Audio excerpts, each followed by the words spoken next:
The wind cut through the cemetery like a cold whisper, carrying with it the heavy scent of damp earth and lilies that had wilted under the weight of sorrow.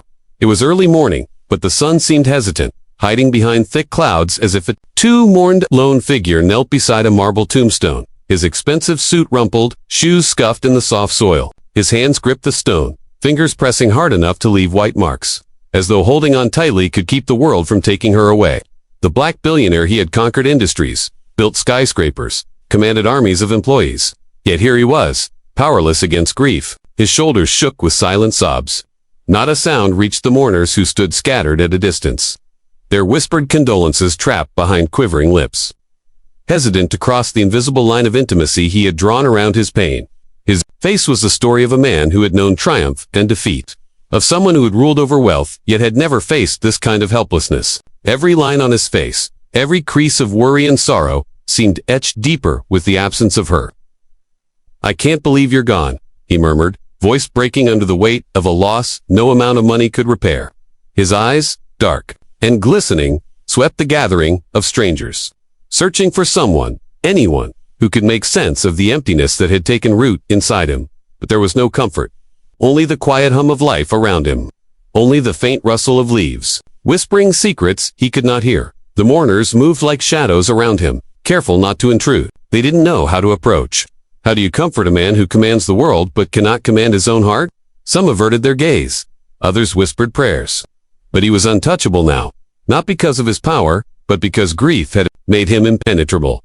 And yet, in the quiet corners of the cemetery, the air held a secret that even he could not sense.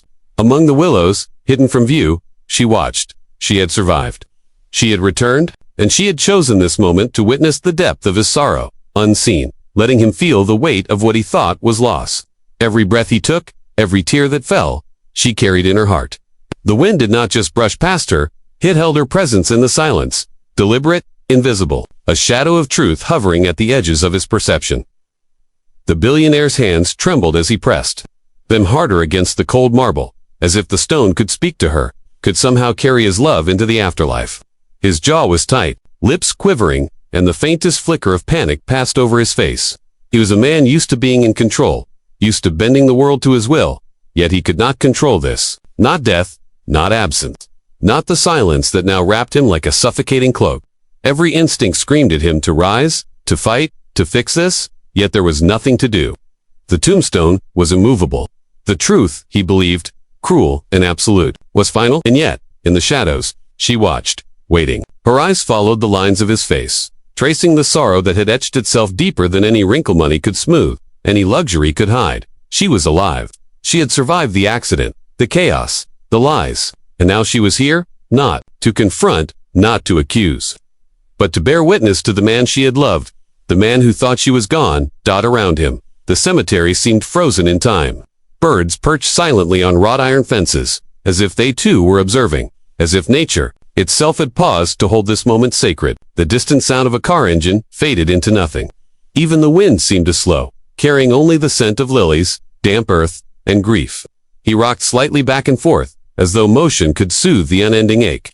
Memories collided with the present, the sound of her laughter in their home, the warmth of her hand on his, the arguments over trivial things that now seemed infinitely precious. Every recollection was a knife twisting in his chest, yet he could not stop. He had lived a life of acquisition, of accumulation, yet all the gold, all the power, all the accolades meant nothing compared to the emptiness in his arms. "Now, I don't know what to do without you," he whispered, voice cracking into a near scream that remained trapped in his throat. His body shook violently, shoulders heaving with a grief too vast for words. The mourners at a distance looked away, some secretly relieved not to be near the vulnerability of a billionaire in tears. None of them could touch this grief. None could bridge the chasm between wealth and heartbreak, between power and helplessness. But she could. She had seen it all, and she held it in silence. She did not step forward. She did not speak. She let him collapse, let him crumble, because she knew the magnitude of this moment. The weight of absence is heavier when the one you love stands unseen, watching every tear, every shudder, every trembling breath. Time stretched, minutes blurred. The cemetery, vast and empty, became a cathedral of sorrow. He whispered her name. Again, softer this time, almost afraid to utter it aloud, as if speaking it could shatter the fragile shell of the illusion he had built. And then, In the corner of his vision, he thought he saw movement. A shadow flickered between the willow trees. He blinked, but it was gone. The heart that had been broken, that had been kneeling in despair, fluttered with a hint of hope, though he did not know why. Little did he know, the shadow was not a trick of light. It was her, alive, watching him, learning, in silence, the depth of his love, the breadth of his sorrow. The irony of powerlessness struck hard. A man who commanded armies, empires, and wealth could not command a single moment of fate, could not alter the truth standing silently before him. He leaned closer to the tombstone, as if pressing his forehead against the cold marble could bring her back. Tears ran freely now, leaving tracks down his expensive shirt. The wind lifted slightly, carrying the faint sound of leaves brushing against each other like whispers of what could have been. And in that moment, the tension in the air was unbearable. The audience could feel it. A powerful man, undone by love. And a woman alive, watching him, holding the power that he did not even realize existed. The cinematic hook was complete, the promise of revelation, the shock yet to come, the unspoken drama that would soon unfold. Every moment was stretched, heavy with anticipation. Because the world had paused to witness this collapse, this private devastation of a titan's heart. And as the camera would linger, the audience would know, one truth above all: grief can humble even the most powerful, and love, even unseen, wields more influence than empires. The chapter ends here, with tension suspended. The billionaire does not yet see her. He kneels, broken and desperate. She remains hidden, alive, powerful in her quiet observation. The wind shifts, the lilies sway. The world watches in silence, waiting for the inevitable collision between grief and revelation. Every beat of his sobbing heart, every whispered apology, every trembling hand pressing against stone, carries the weight of a story that has only begun. The audience is left on the edge, knowing the twist is coming, knowing the moral will be heavy, knowing that wealth cannot protect against the vulnerability of love. The mansion felt colder than usual, as if the walls themselves mourned with him. Every hallway echoed with the sound of his own footsteps, hollow and uncertain. The black billionaire wandered aimlessly, hands stuffed in the pockets of his tailored trousers, eyes glazed and distant. Each room he entered was immaculately decorated, a testament to a life of control and perfection. Yet now, every detail seemed meaningless, empty, hollow. He had once commanded armies of employees, sealed deals worth millions, stood in rooms where kings and presidents sought his counsel. But here, in the silence of his own home, he was powerless. Loss had stripped him bare, the echo of his own. Despair swallowed everything else, leaving a vacuum where authority and pride used to reside. He stopped in front of the grand staircase, gazing at the empty space at the top where her laughter had once bounced off the walls. Filling every corner with warmth, from a shadowed distance, she watched. The wife he had mourned, the woman he had believed dead, moved silently through the rooms, careful not to reveal herself. She observed him like a student of human emotion, noting the smallest tremors in his hands, the subtle slump of his shoulders, the way his gaze lingered on objects she had once touched. He didn't see her, didn't know that she was there, and yet every gesture he made told her the depth of his grief. There was no audience here, no crowd to witness his vulnerability, only the silent walls and the underdog who held the truth. She saw how quickly power could crumble under absence. The man who once seemed untouchable now fumbled over memories, each one a knife to his heart, each one amplifying the hollowness of his empire. He sat at the grand dining table, untouched, silverware reflecting the dim light from the chandelier above. Plates remained stacked, food untouched, the smell of prepared meals growing cold in the air. "I can't eat. I can't sleep," he confessed quietly to a loyal aide, a man who had served him for decades. Tears stained the fabric of his designer shirt. His voice trembled, but he did not cry out loud, as though doing so would shatter the illusion of control he still tried to maintain. The aide lowered his eyes, unsure how to comfort a man so vast in power, yet so human in despair. Every sigh, every shiver of sadness, magnified his vulnerability. For once, he was not the one who dictated terms, who held the world in his hands. He was fragile, he was dependent, he was exposed. She watched him replay memories like a cruel film, the arguments they had, now painfully trivial. The laughter they shared, now almost unbearable in its absence. The promises he had made, believed eternal, now scattered like fragile glass on the floor of his mind. He did not realize that she had survived, that she was alive, hidden but present, allowing him to sink into grief fully. She wanted him to see the true costs of absence, the way even empires fall when hearts are broken. She wanted him to feel the fragility of human connection, to understand that money and power could not shield him from loss.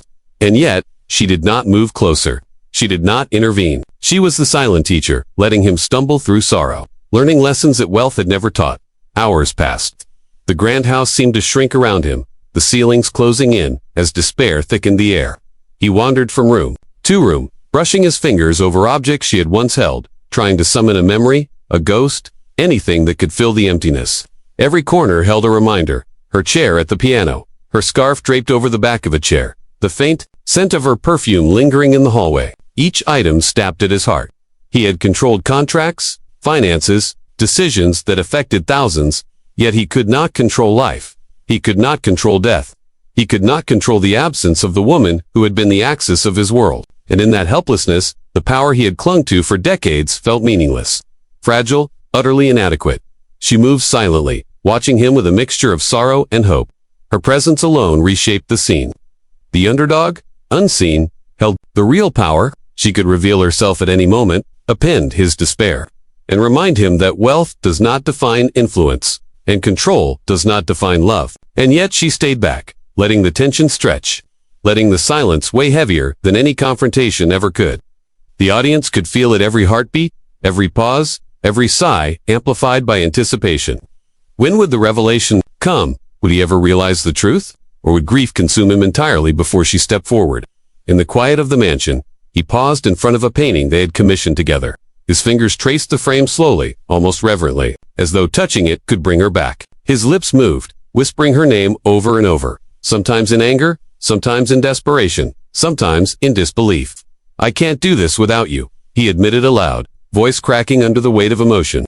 He sank to the floor, knees pressed against the marble tiles, head bowed, chest heaving with silent sobs. The emptiness of the rooms amplified every movement, every sound, every tear. He was consumed, swallowed by grief, rendered powerless before a truth he did not yet know.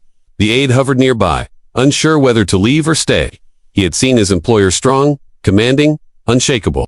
Now he saw a man undone, a man hollowed out by love and loss. Every gesture was raw, human, painfully honest. The mansion, once a fortress of control and luxury, had transformed into a cathedral of sorrow, a stage for the billionaire's private devastation.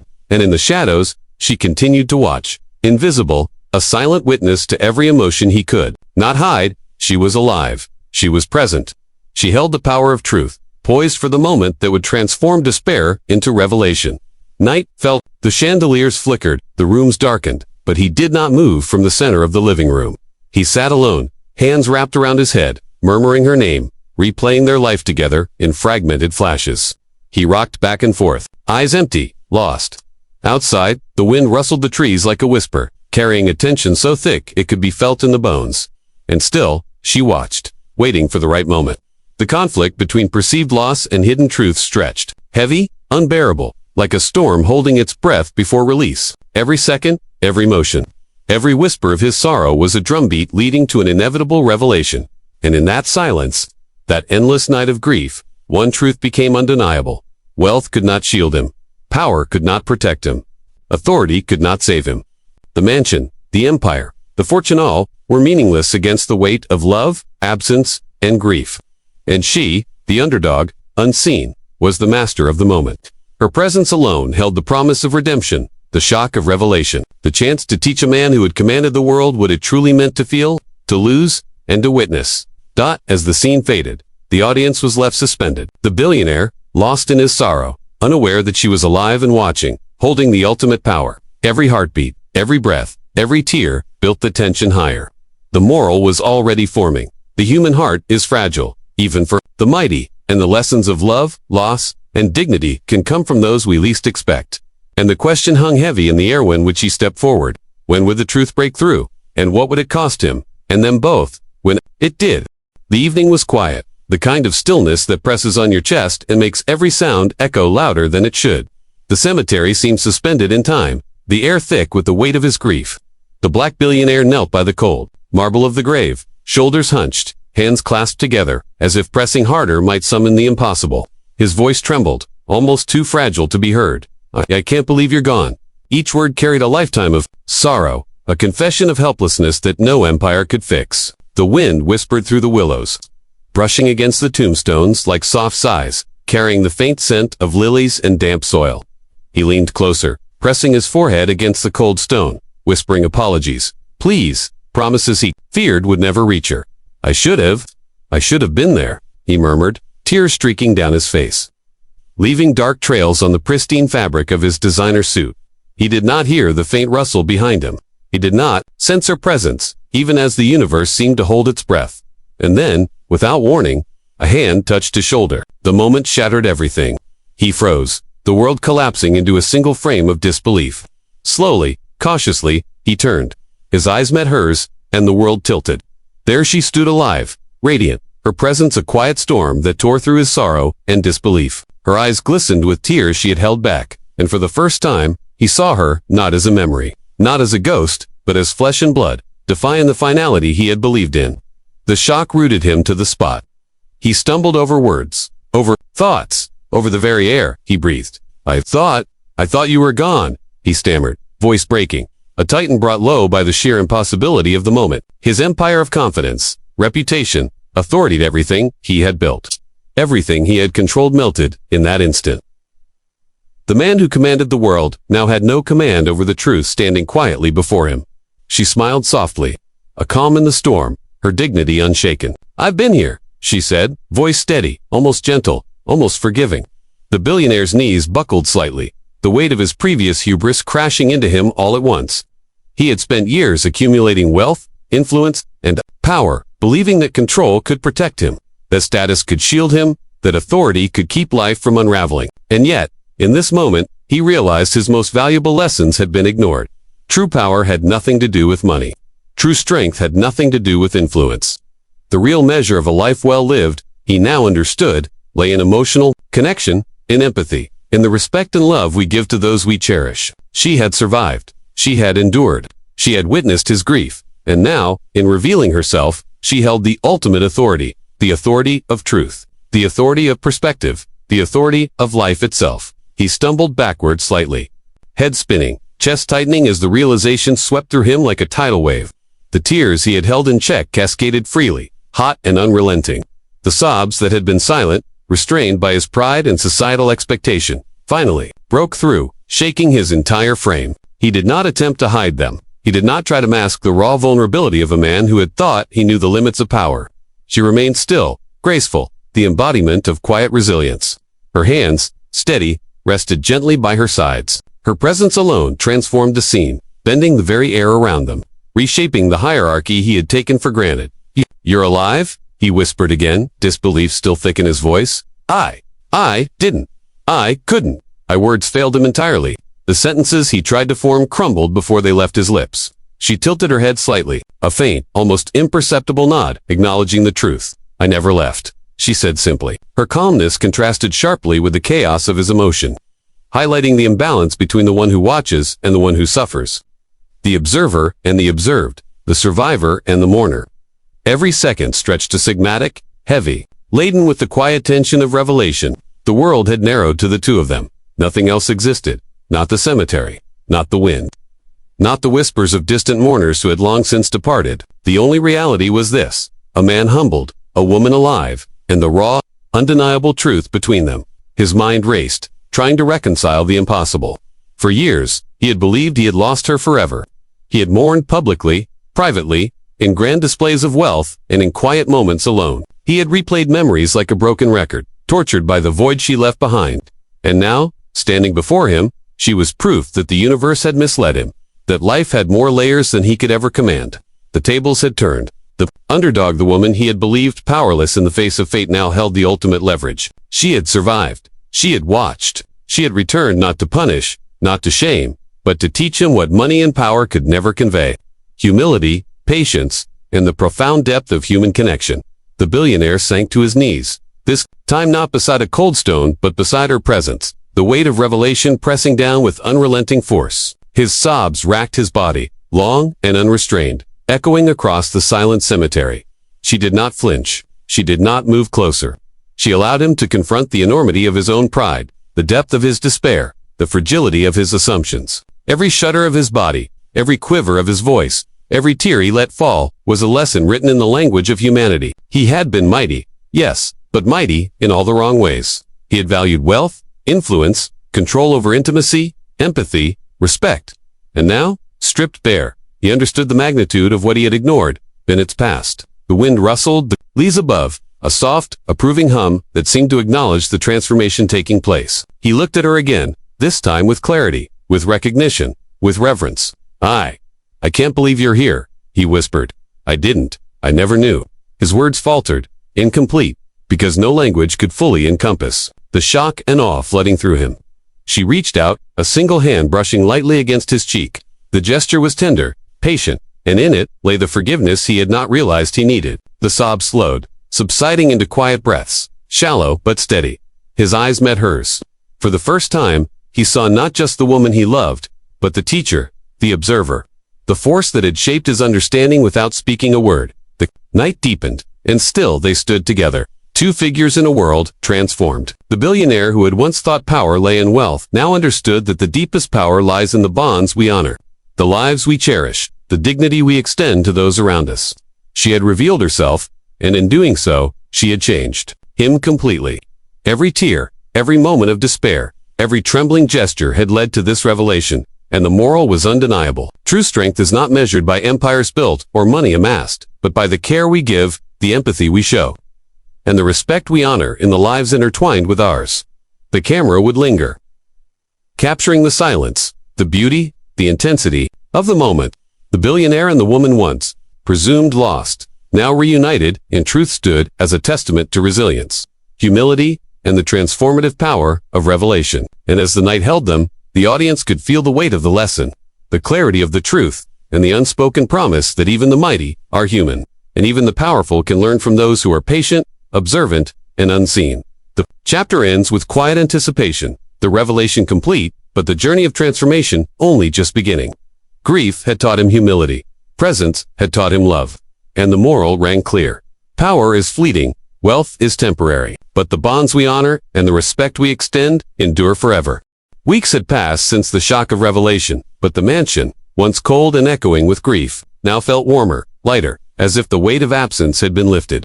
The black billionaire sat beside his wife under the soft canopy of blooming trees in the estate's private garden. Sunlight filtered through the branches, casting dappled shadows across the manicured lawn. Birds chirped softly, and a gentle breeze carried the faint fragrance of jasmine and roses.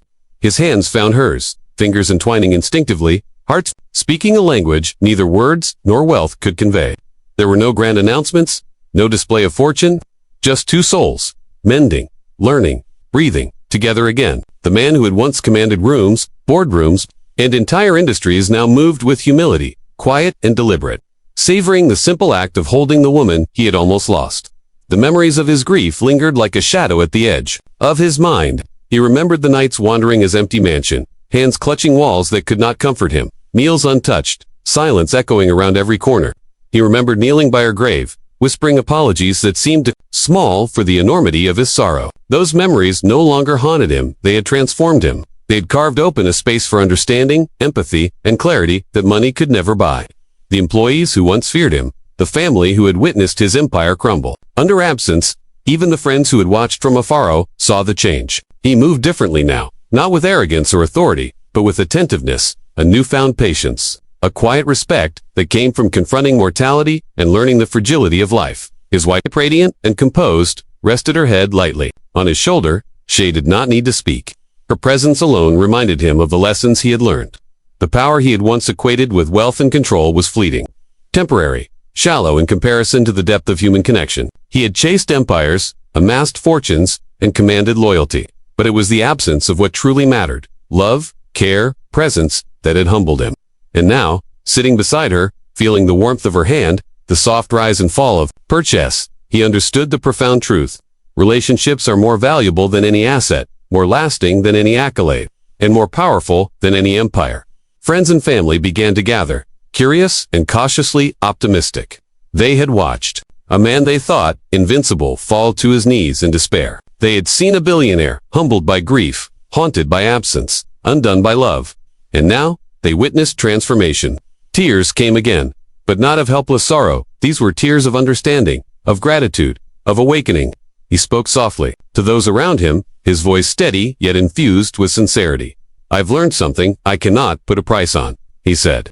I've learned that wealth cannot replace love, that influence cannot substitute for care, and that power without empathy is meaningless. Those who had feared him before now leaned in, absorbing every word, seeing the man behind the empire, seeing the human who had finally recognized the value of presence over prestige. She squeezed his hand, a small gesture, and he smiled with genuine warmth. The garden around them seemed to embrace their reconciliation. Flowers swayed gently, leaves whispered overhead, and the sun cast a golden glow that felt almost like a blessing. Each moment was a meditation on patience and endurance, a testament to the fact that even the mighty are human, capable of error, capable of humility, capable of love. The billionaire had confronted the ultimate lesson. No amount of money could restore what he had thought lost, but life offered the opportunity to rebuild with intention, care, and understanding. He realized that the most powerful lessons were never learned in boardrooms or through contracts. They were learned through empathy, observation, and the quiet resilience of those we hold dear. The couple sat in silence, speaking only in glances, in the brushing of fingers, in small smiles that carried volumes. The audience could feel the weight of their reconciliation. The billionaire's transformation was complete, yet it was not abrupt. It had been slow, deliberate, a journey carved by absence, suffering, and revelation. From the shadows of grief emerged humility. From the fear of loss emerged clarity. From misunderstanding emerged respect. He had been forced to confront not just mortality, but the depth of human connection he had overlooked. In doing so, he discovered the ultimate power, the ability to honor, protect, and cherish those we love, whether they are seen or unseen, absent or present. As the day faded into evening, the garden's lights twinkled on, soft and gentle, illuminating their faces. He turned to her, voice low and earnest. "I will never take this for granted again," he said. She nodded, her eyes shining with the quiet strength that had carried her through the days he had believed she was lost. It was a simple exchange, but one that carried the weight of revelation, transformation, and love. Around them, the estate seemed to breathe a sigh of relief, the air lighter, the atmosphere more forgiving. Friends and family watched from a respectful distance. Recognizing that this was more than a reunion, it was a profound moral awakening. He looked around the garden, observing not just the natural beauty, but the people who had stood by him, the loyal aides, the employees, the family who had witnessed both his fall and his rise. And he understood something deeper. Leadership is not measured by dominance or control, but by the care we give, the empathy we show, and the respect we maintain for those around us. Wealth is fleeting, influence temporary, but the bonds we nurture endure. He had learned this lesson not through success, but through loss. Not through power, but through vulnerability. And in that realization, he finally felt complete. The night deepened, yet the couple remained, hands intertwined, hearts synchronized, a testament to resilience and love. Each breath was a quiet reminder of life's fragility, each glance a proof that empathy and care surpass any fortune. The billionaire, once feared, once untouchable, had been reshaped by grief, revelation, and the silent, patient endurance of the woman he loved. He had learned to listen, to observe, to value the unseen, to respect the overlooked. Power, he now understood, lies not in wealth or dominance but in the capacity to honor, protect, and cherish those who matter most. The camera would slowly pan over the couple, lingering on their intertwined hands. The gentle smiles, the quiet understanding, reflected in their eyes. The garden, bathed in soft light, became a cinematic testament to transformation. Viewers would feel the weight of the journey, the depth of the lesson, and the beauty of redemption. From grief came humility. From misunderstanding, revelation. From absence came clarity. The billionaire had faced mortality, faced loss, and faced himself and emerged, profoundly changed. The moral was simple yet eternal. Life is fragile, relationships are sacred, and even the most powerful among us are human, capable of error, capable of humility, and capable of love. As the chapter closes, the couple races slowly, moving through the garden, hand in hand. Each step is deliberate, each glance intentional, a visual poem of healing and transformation. The lesson lingers. Respect, empathy, and love are more enduring than any fortune. The audience is left with the profound understanding that true power is not measured by what we command, but by what we protect, honor, and cherish. Even the mighty can be humbled, even the wealthy can learn, and even the broken can find redemption. Life, fragile and fleeting, is a gift, best measured in the depth of connection we nurture and the dignity we extend to those we love.